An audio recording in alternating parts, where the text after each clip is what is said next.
오늘은 여러분들과 함께 파수꾼의 부재는 파멸이다 라고 하는 말씀 제목으로 함께 은혜 나누도록 하겠습니다. 파수꾼의 부재는 파멸이다. 채색 옷을 입은 자라고 하는 부제를 갖고 함께 말씀의 은혜 나누도록 하겠습니다. 지난주에 제가 한 기사문을 보고 많은 생각을 할 수 있었던 시간이 있었습니다. 미국의 뉴욕타임스와 뉴욕 포스트의 그 외신의 기사문을 바탕으로 오늘 우리나라 기자가 쓴 기사인 것 같습니다. 기사문의 제목은 이와 같습니다. 음란 동영상에 중독된 아마존 원주민들 과거로 돌아갈 수 없어 라고 하는 다소 긴 문장의 기사문이었습니다. 음란 동영상에 중독된 아마존 원주민들 과거로 돌아갈 수 없어. 수백 년 동안 외부 문명과 단절한 채 살아왔던 이 부족, 이 마루보족이라는 원주민들에게 어느 날 1년도 채 되지 않은 때에 일론 머스크가 스타링크라고 하는 인터넷을 사용할 수 있는 어떠한 장비를 보급하게 됩니다.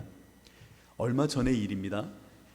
스타링크라고 하는 것은 간단히 말해서 원주민들도 이제 인터넷을 사용할 수 있는 거예요. 그 스타링크라고 하는 시설물을 해주었을 때에 인터넷을 시작한 그들은 처음에는 너무나도 좋아했다고 합니다. 너무나도 좋아했어요. 그래서 문명의 이기를 맛보면서 거기에서 나오는 혜택과 빠른 정보들을 보면서 이들이 감탄하기 시작했다는 겁니다. 그런데 1년도 되지 않는 사이에 많은 문제점이 하나 둘 드러나기 시작한 겁니다. 부족 내부에서 온라인 도박이 일어나기 시작했고, 폭력적인 비디오에 청년들이 노출되면서 성격이 변하기 시작했습니다. 뿐만 아니라 성인 음란물에 많은 원주민들이 노출되기 시작하면서 그들의 삶은 황폐해지기 시작했습니다. 그래서 이 기사의 마지막 결론이 이와 같습니다. 인터넷은 현 시대의 필수적인 것이지만 그로 인해 치러야 할 대가도 분명히 있다. 그리고 뉴욕타임스의 결론은 이와 같습니다. 이미 많은 부족원이 인터넷의 신세계를 경험한 만큼 이전으로 돌아가는 것은 어려울 것으로 보인다. 여러분들, 이 부족민들에게 무엇이 문제였을까요? 일론 머스크가 행한 인터넷의 보급일까요? 아니면 인터넷의 유해한 환경 때문에 이들이 이와 같은 아픔과 어떻게 보면 부족이 다 없어질 정도의 고통을 당하는 걸까요? 저는 여러 가지 이유를 찾을 수 있지만 다음을 말하고 싶습니다. 그것은 바로 파수꾼이 부재한 공동체였다라고 하는 것입니다. 파수꾼의 부재. 에스겔 33장 6절로 7절은 이렇게 말씀하십니다. 그러나 칼이 임함을 파수꾼이 보고도, 칼이 임하는 것을 파수꾼이 보고도 나팔을 불지 아니하여 백성에게 경고하지 아니하므로 그 중에 한 사람이 그 임하는 칼에 제거당하면 그는 자기 죄악으로 말미암아 제거되려니와 그 죄는 내가 파수꾼의 손에서 찾으리라. 인자야, 내가 너를 이스라엘 족속의 파수꾼으로 삼음이 이와 같으니라. 그런즉 너는 내 입의 말을 듣고 나를 대신하여 그들에게 경고할지어다. 여러분들, 한 민족이나 개인이나 공동체나 오늘 에스겔에 있는 말씀을 빗대어 말하자면 파수꾼이 있어야 됩니다. 파수꾼이 없는 민족과 가족 그리고 개인의 삶은 근사해 보일지 모르지만, 자유로워 보일지 모르지만 그 끝은 파멸이요, 전체의 아픔과 고통을 갖고 올 수밖에 없는 것입니다. 파수꾼이 망대에 올라 적군이 칼을 들고 뛰어오면 나팔을 불어야 되는 것입니다. 그러나 망대 위에 올라가 파수꾼이 아무런 반응도 없고 파수꾼도 없다면 그 개인이나 민족이나 공동체는 파멸을 맞을 수밖에 없는 것입니다. 저는 오늘 여러분들하고 함께 우리 주사랑교회 그리고 여러분 개인에게 이 파수꾼이 세워져야 한다는 것을 오늘 요셉이란 인물을 통하여 보려고 합니다.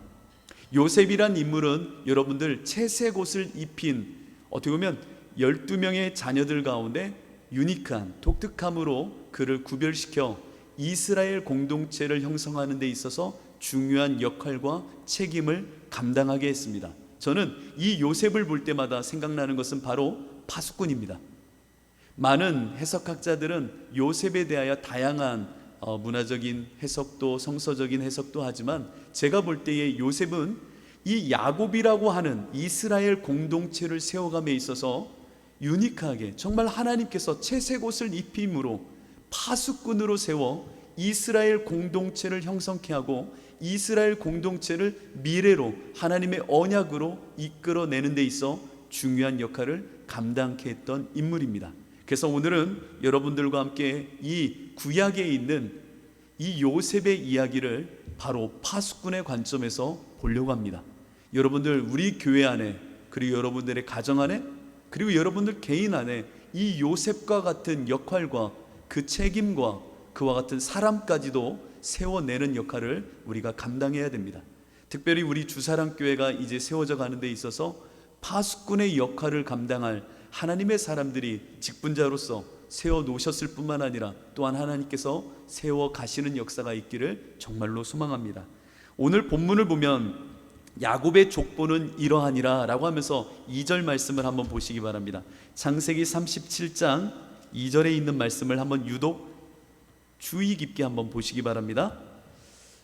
야곱의 족보는 이러하니라 라고 말을 시작합니다. 야곱, 이스라엘 아닙니까? 한 민족 아닙니까? 한 공동체가 이제 형성되어짐에 있어서의 상징적인 이야기입니다. 그러니까 야곱이라고 하는 이스라엘 공동체의 이야기, 곧 족보입니다. 이스라엘 공동체의 내러티브라 할 수 있는 이야기의 시작, 그 시작을 어떻게 하나님께서는 말씀하고 계시느냐? 야곱의 족보는 이러하니라 요셉이 17세의 소년으로서 라고 말합니다. 이스라엘의 역사를 이야기함에 있어서 요셉의 17세 된 그 소년의 이야기를 병행시키는 겁니다. 왜일까요? 그냥요? 야곱의 자녀들은 12명이나 되는데 왜 유독 그 야곱의 족보를 이야기함에 있어서 요셉이라고 하는 사람을 이렇게 들어 말하고 있는지를 여러분들은 주시하며 볼 줄 알아야 됩니다. 왜냐? 요셉은 이스라엘이라는 공동체가 형성됨에 있어서 중요한 역할일 뿐만 아니라 이 이야기를 만들어 가시는 하나님 앞에 중요한 도구로서 사용되고 있기에 이스라엘이라는 요셉의 족보는 이러하되 요셉이 17세의 소년으로서 그 이스라엘의 역사 속에 함께 병행하는 자로 하나님이 쓰시더라 라고 읽어내셔야 됩니다. 바로 파수꾼은 이와 같이 하나님께서 공동체를 형성함에 있어서 반드시 세우는 하나님의 사람이요 반드시 있어야 하는 존재라는 겁니다. 이스라엘의 12아들들이 있었죠. 12지파들이 있었고 그들을 대표하는 인물들 얼마나 하나님께서 그들 또한 사용하셨습니까?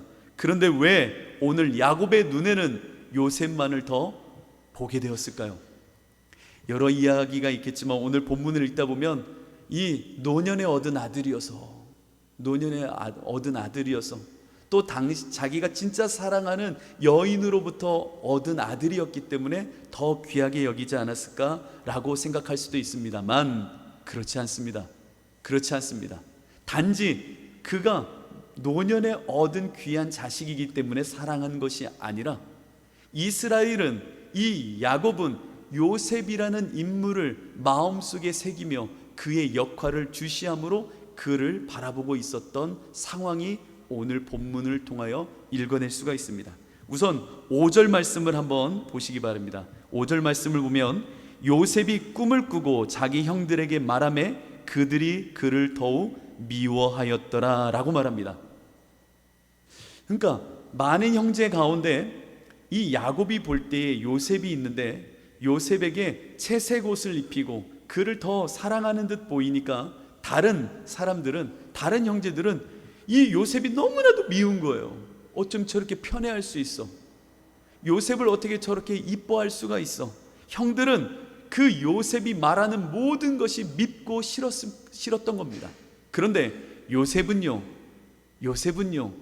자신이 자신을 뽐내기 위해서 혹은 아버지가 나를 더 사랑해 라고 하는 것을 형제들 사이에서 질투를 유발하려고 그런 행동을 한 것이 아니었습니다.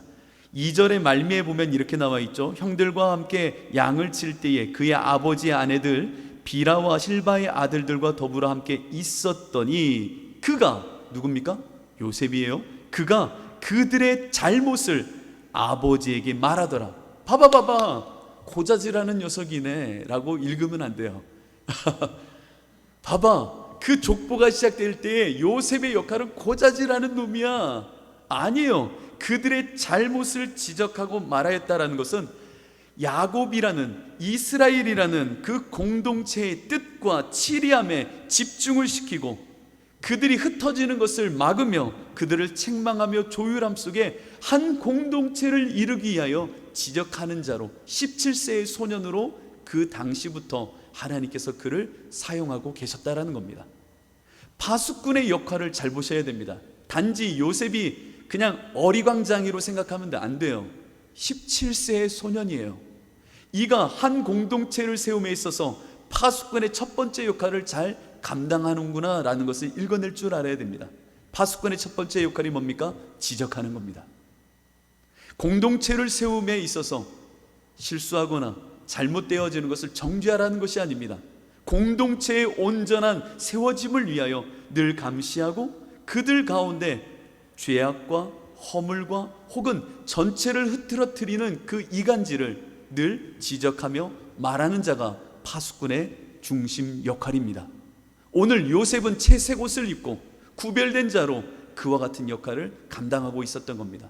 뿐만 아니라 파수꾼은요, 미래를 향한, 저 비전을 향한, 하나님의 도래할 언약을 향한 꿈이 있는 자가 파수꾼이 되어야 됩니다. 오늘 요셉은 형들에게 나와 말합니다. 내가 지난밤 꿈을 꿨어요. 꿈을 꿨는데 볏짚단들이 있지 않습니까? 그 단들이 절을 하더라고요. 그 볏짚단 가운데 두고 다 절을 하더라고요. 이 말을 들을 때 형들이 말하는 겁니다. 봐봐 저한테 절한다고 저렇게 말하는 거 아니야. 저런 나쁜 놈이 어디 있어. 그리고 나서 또 말하는 겁니다. 제가 또 꿈을 꿨는데 해와 달과 별은 11별이죠. 형제들, 그 아버지와 어머니라 상징할 수 있는 해와 별이 다 나를 향하여 절을 하더라고요 라고 하면서 이야기를 합니다. 그러자 많은 그 형제들이 이렇게 생각하는 겁니다. 저런 못된 놈이 어딨어. 진짜지 저 잘났다고 말하는 거야? 저 꿈쟁이 정말 말도 안 되는 놈이야 라고 말할 수 있을 것입니다. 그러나 오늘 37장 11절을 보세요. 그의 형들은 시기하되 그의 아버지 이스라엘은, 야곱은 그 말을 간직해 두었더라 라고 말합니다. 한 공동체를 세움에 있어서 중요한 것입니다.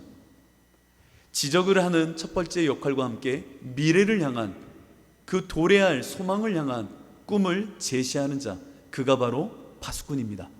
오늘 요셉은 이와 같은 역할로 쓰임받고 있었다라고 하는 것을 보셔야 됩니다.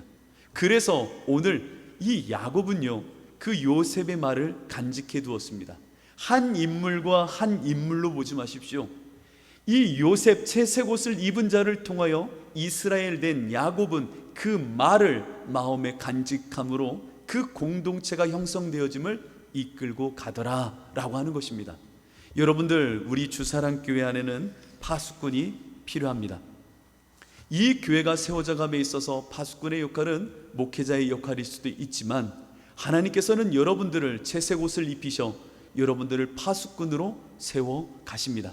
각 가정의 파수꾼이요, 내 인생 전체의 파수꾼으로 내 안에 나의 역할을 또한 두시기도 합니다. 그렇다면 여러분들은 보아야 됩니다. 파수꾼으로서 서로가 서로를 향하여 볼 뿐만 아니라 미래를 향하여 하나님의 산소망을 읽어내는 눈이 늘 있어야 됩니다.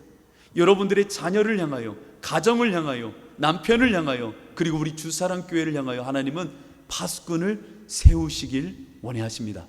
여러분들을 하나님께서는 파수꾼으로 세우실 때에 채색 옷을 입히실 터인데 그 마음을 받아 여러분들이 하나님의 파수꾼으로 나를 세우고 있음을 기억하여서 정말 그 영적인 눈이 열려 이 공동체가, 그리고 여러분들의 가정과 자녀들의 삶에 그 역할을 감당하는 자로 사시기를 바랍니다. 그렇다면 파수꾼은 어떤 자인가? 그 마음에 온유함과 겸손함이 있어야 되는 자임을 잊지 마시기 바랍니다. 누구를 지적하고 미래를 말한다 하여서 그의 마음속에 자고함이 있어서는 안 되죠.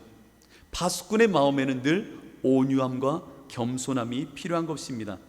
오늘 본문을 읽다 보면 재밌는 사실을 우리에게 전해주고 있는 것을 보게 됩니다. 그것은 형들은 채색 옷을 입은 요셉을 불신하였고 불편해하였고 볼 때마다 미워했다라고 하는 겁니다. 정말 요셉은요, 기고만장하고 지적질을 잘하고 혹은 자기 과대망상에 빠진 꿈쟁이였을까요? 전혀 그렇지 않습니다. 왜냐하면 요셉이 헤브론이라고 하는 그 아버지의 명령에 따라서 요셉이 헤브론으로 넘어갈 때의 모습을 한번 보시기 바랍니다. 이건 지리적인 상상력이 있어야지 여러분들이 이 본문을 읽어낼 수가 있습니다. 자, 한번 보세요. 이제 야곱이 야복나루에서 하나님과 씨름을 냈죠. 씨름을 하고 난 후에 이제 형 에서를 만나고 이제 그 이후에 딸 디나가 강간을 당하는 사건이 벌어집니다. 그 땅이 어디였죠? 세겜이었습니다. 세겜. 그 세겜이었어요. 근데 세겜에서 그와 같은 처참한 딸의 아픔을 겪었을 때에 그 야곱의 마음은 너무나도 힘겨웠습니다. 너무나도 힘겹죠.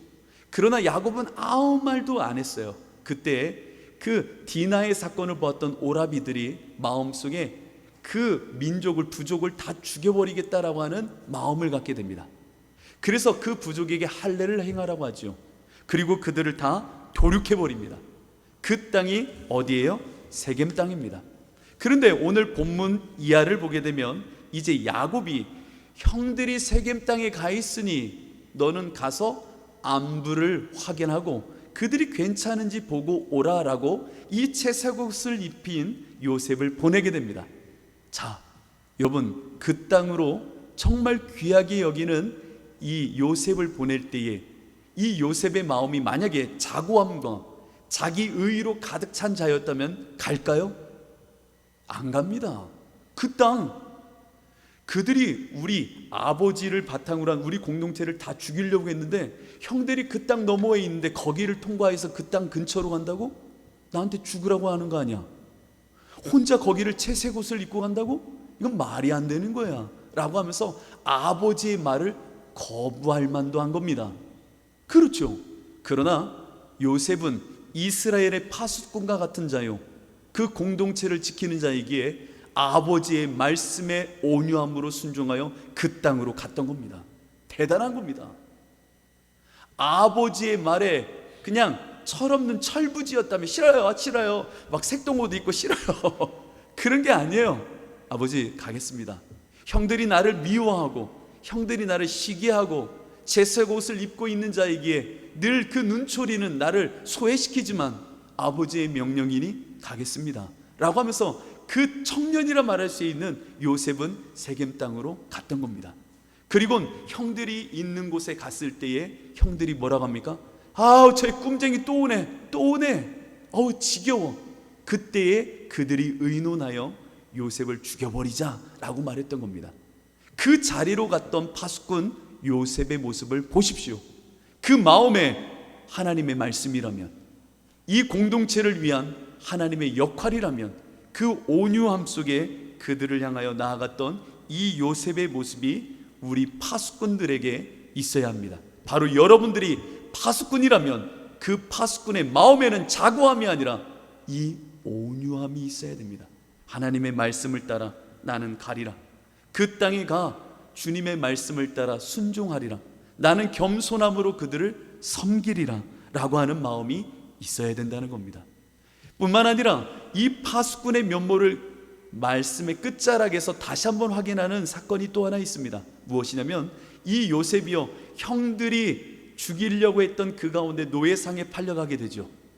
노예상에 팔려간 그가 마지막 창세기 45장 5절에서 형제들을 다시금 만났고 형들이 요셉이, 우리가 죽이려 했던 요셉이 저기 있다라는 것을 발견했을 때 요셉이 이렇게 말합니다. 당신들이 나를 이곳에 팔았다고 해서 근심하지 마소서. 근심하지 마소서. 한탄하지도 마소서. 하나님이 생명을 구원하시려고 나를 당신들보다 먼저 보낸 것입니다 라고 말합니다. 이 요셉이 채색 옷을 입고 파수꾼의 역할을 어떻게 감당하고 있구나라는 것을 보셔야 되는 겁니다. 아, 그는 자고함으로 살았던 인생이 아니라 하나님의 말씀이기에 그 온유함과 겸손함으로 마지막 자리까지 나아가 그 형들이 벌벌벌 떨고 있을 때 당신들 이때를 위해서 내가 기다렸어 라고 하면서 죽여버릴 거야 라고 말했던 게 아닙니다. 만약에 죽일 거야, 해야 할 거야 라고 말했다면 요셉은 온유와 겸손이 아니라 자기 자고에 빠져 살았던 인물이 맞았을 겁니다. 그러나 요셉은 말합니다. 하나님이 생명을 보존케 하고 이 민족을 살리려고 나를 보낸 것뿐입니다. 나는 그 말씀을 따라 이 자리에 와 있는 것뿐이니 두려워하지 마십시오. 끝까지 채색옷을 입혔던 그 인물은 파수꾼의 역할로서 미래의 그 시점에 나아가 먼저 온유함으로 주의 말씀을 받고 그 공동체를 기다리고 있었던 겁니다. 파수꾼은요, 무슨 일이 있어도 온유함과 겸손함을 갖춰야 됩니다. 예수님은 하나님의 말씀이라면 십자가에서 죽으시기까지 그 온유함으로 십자가의 길을 걸으셨습니다. 우리 주사랑 지체분들, 여기 계신 모든 분들은 다 파수꾼입니다. 아니 목사님, 파수꾼이 너무 많은 거 아니에요? 아니에요. 하나님의 파수꾼들이 되셔야 됩니다. 이 공동체를 세움에서 여러분들은 영적인 파수꾼의 역할을 감당하되 하나님이 주시는 온유함과 겸손함으로 이 교회 안에서 파수꾼의 역할을 감당하고 뿐만 아니라 여러분들의 가정 안에서 파수꾼의 일을 또한 감당하는 자가 되셔야 됩니다. 이때에 바로 요셉이 갖췄던 이 온유함과 겸손함을 잊지 마시기 바랍니다. 수고하고 무거운 짐진 자들아 다 내게로 오라. 내가 너희를 쉬게 하리라. 나는 마음이 온유하고 겸손하니 나의 멍에를 메고 내게 배우라. 여러분들 배우십시오. 정말 그 파수꾼을 세우는 여러분들, 그 온유함을 배우십시오. 예수 그리스도 안에서 여러분들은 이 교회의 파수꾼이요, 여러분들의 가정 안에, 나의 인생 안에 파수꾼을 세워야 됩니다. 마지막으로 파수꾼은 그러면 무엇을 사수하며 무엇을 지키는 자인가를 분명히 알아야 됩니다. 여러분들은 분명히 깨달아야 됩니다. 하나님이 나를 파수꾼으로 이 교회에 세웠다면 나에게 주신 사명은 무엇인가? 무엇을 사수하란 말인가? 여러분들, 주사랑교회를 사수하는 것 아닙니다. 여기 있는 목사를 사수하는 것도 아닙니다. 여러분들이 이 교회를 통하여 사수해야 되는 것은 하나님의 하나님 되심이 드러날 수 있도록 하나님의 영광을 끝까지 생명 걸고 사수해야 됩니다. 이것을 여러분들은 파수꾼의 사명으로 알고 나아가셔야 됩니다. 한 민족의 파수꾼이었던 요셉, 한 민족의 선지자와 같던 요셉, 파수꾼으로 살았던 요셉은 외로웠습니다. 상상해 보십시오. 채색 옷을 입었다? 자랑할 만한 것이 있다? 아니요, 불편한 겁니다. 남들과 다른 옷을 입고 있는 것은 불편한 겁니다. 여러분, 침대가 더러워요. 더러운 침대에 더러운 몸을 갖고 눕는 건 괜찮아요. 그런데 깨끗한 침대에 더러운 옷을 입고 만약에 누우려고 하면 누울 수 있으시겠어요? 눕기가 이상하게 껄끄러운 거예요. 이게 참 사람의 마음이 그래요. 그런데 형제들이 다 동일한 옷을 입고 있을 때에 홀로 채색 옷을 입고 다닌다는 것은 스스로 외로움과 소외와 그 공동체 안에서 스스로 영적 고독감을 마주해야 된다는 이야기입니다. 여러분, 이거 정말 힘든 거예요. 외로운 거예요. 그 걸음과 생각과 몸짓이 늘 주시되어지고 보여질 수밖에 없기 때문에 그 고독감은 말로 표현할 수가 없는 겁니다. 요셉은 평생 그렇게 살았습니다. 그런데 왜 그가 그렇게 살았습니까? 단 하나, 하나님의 영광을 사수하기 위하여, 이 이스라엘을 통하여 드러내실 하나님의 영광을 지키기 위하여 요셉은 그 채색 옷을 입고 외로운 그 걸음을 걸어갔다라는 겁니다. 창세기 50장 19절로 21절을 한번 찾아보시기 바랍니다. 창세기 50장 19절로 21절까지 있는 말씀입니다. 아버지 요셉이 죽은 이후에 요셉이 혹시 형제들을 미워해 모든 악을 갚을까 두려워하던 그 형제들을 바라보면서 이제 요셉은 외로웠던 인생의 걸음 끝자락에 이와 같이 말합니다. 창세기 50장 19절로 21절에 있는 말씀을 우리 요셉의 마음을, 파수꾼의 마음을 받들어 함께 고백해 보겠습니다. 시작. 요셉이 그들에게 이르되 두려워하지 마소서. 내가 하나님을 대신하리이까. 당신들은 나를 해하려 하였으나 하나님은 그것을 선으로 바꾸사 오늘과 같이 많은 백성의 생명을 구원하게 하시려 하셨나니 당신들은 두려워하지 마소서. 내가 당신들과 당신들의 자녀를 기르리이다 하고 그들을 간곡한 말로 위로하였더라. 아멘. 파수꾼의 인생은 외로움입니다. 하나님의 하나님 되심의 영광을 지켜내는 이 삶은 외로움입니다. 오늘 요셉이 말하잖아요. 내가 하나님을 대신할 수 없습니다. 이 말은 내가 어찌 하나님의 자리를 올라서 자고할 수 있겠습니까? 나의 인생은 채색 옷을 입히셔 이렇게 살게 하셨는데 채색 옷을 입은 자의 이 외로움 속에 나는 하나님을 대신하지 않고 겸손함 속에 오직 하나님만을 바라며 왔습니다. 이제 하나님께서 선으로 이 모든 것을 바꾸사 오늘과 같이 많은 백성의 생명을 구원하시니 저는 이것이면 됩니다 라고 말하는 겁니다. 곧 나의 인생은, 나의 이 채색 옷을 입고 살아온 모든 것은 오직 하나, 하나님의 영광을 드러내는 일이었습니다. 이것이 내가 채색 옷을 입은 자로 살아온 목적이고 사수하려고 했던 몸부림의 궁극적인 목적이었습니다 라고 말하는 겁니다. 여러분들은 왜 교회 안에서, 여러분들의 가정 안에서 기도의 파수꾼으로 서려고 합니까?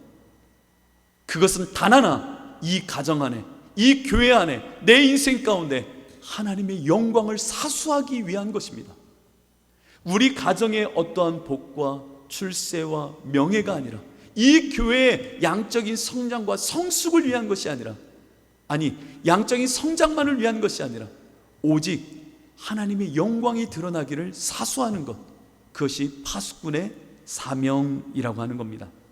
채색 옷을 입고 주님의 민족을 유지하며 하나님의 하나님 되심을 끝까지 지켜내려고 했던 요셉의 삶, 오늘 저는 우리 주사랑 지체들에게 이 삶을 요청합니다. 여러분들 주사랑교회를 위하여 파수꾼이 되시지 마십시오. 하나님의 영광이 임하는 이 자리와 이 공동체를 위하여 여러분들은 파수꾼이 되어야 됩니다. 여러분들 파수꾼으로 채색 옷을 하나님이 입히고 계십니다. 그 채색 옷은 예수 그리스도라는 의복입니다.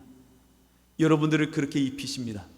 그렇게 입히시어 외로운 걸음을 살게 할 것이고 외로운 길을 가게 하실 겁니다. 그러나 하나님을 결코 여러분들 대신하지 마십시오. 여러분들은 하나님의 자리를 찬탈하고자 그렇게 의복을 입은 자가 아닙니다. 외롭지만, 고독되지만, 누군가의 시기도 있을 수 있지만 오직 하나님의 영광, 하나님의 하나님 되심이 드러날 수 있다면 내 모든 것을 바치겠다라고 하는 그 마음에 채색 옷을 입고 나아가는 자가 되셔야 됩니다. 우리 주사랑 지체분들, 예수님의 의복을 갖추시오. 이 교회를 향한 하나님의 영광을 사수하고자 여러분 파수꾼이 되어주십시오. 여러분들은 영적인 파수꾼입니다. 이 교회를 세우심에 있어 여러분들을 파수꾼으로 세우고 계십니다. 여러분들의 가정 안에서도, 여러분 개인의 삶에서도 파수꾼을 세우십시오.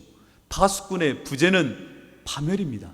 이 교회 안에 이와 같은 말씀이 이제 채색 옷을 입히는 여러분들을 통하여 이제 일어나게 될 것이고 더 하나님의 영광이 드러나게 될 것입니다. 이 시간 우리 함께 찬양하고 결단하며 기도했으면 좋겠습니다.